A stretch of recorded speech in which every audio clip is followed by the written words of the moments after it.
গাদ্দারি এবং বিশ্বাসঘাতকতার রাজনীতি বাংলাদেশ থেকে আমরা বিতাড়িত করব ইনশাআল্লাহ। আমি মনে করি এটা সুস্পষ্ট, জুলাই বিপ্লবের সাথে গাদ্দারি এবং বিশ্বাসঘাতকতা।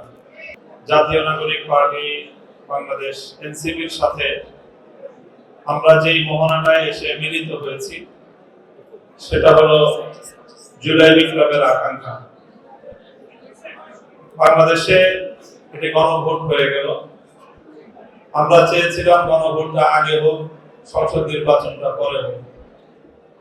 যারা নির্বাচনে বিজয়ী ঘোষিত হয়ে ক্ষমতার মসনদে বসেছেন তাদের দাবি ছিল যে না, গণভোট এবং জাতীয় সংসদ নির্বাচন একই দিনে হোক। তখনই আমরা সন্দেহ করেছিলাম যে জুলাই সনদ নিয়ে এই ক্ষমতাসীন মহলের তাদের অসৎ কোনো উদ্দেশ্য থেকে থাকতে পারে। জুলাই বিপ্লবের সবচেয়ে বড় বেনিফিশিয়ারি হলো বিএনপি।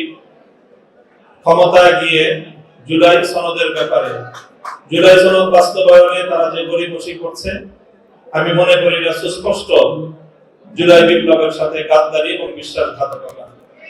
রক্তের সঙ্গে গাদ্দারি করলে তারা কোনোদিনও সফল কাম হতে পারবে না।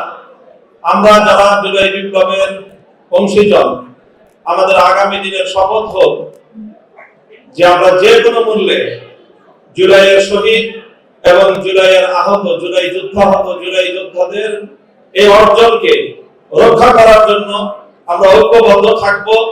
গাদ্দারি এবং বিশ্বাসঘাতকতার রাজনীতি বাংলাদেশ থেকে আমরা বিতাড়িত করবো ইনশাআল্লাহ। আসসালামু আলাইকুম।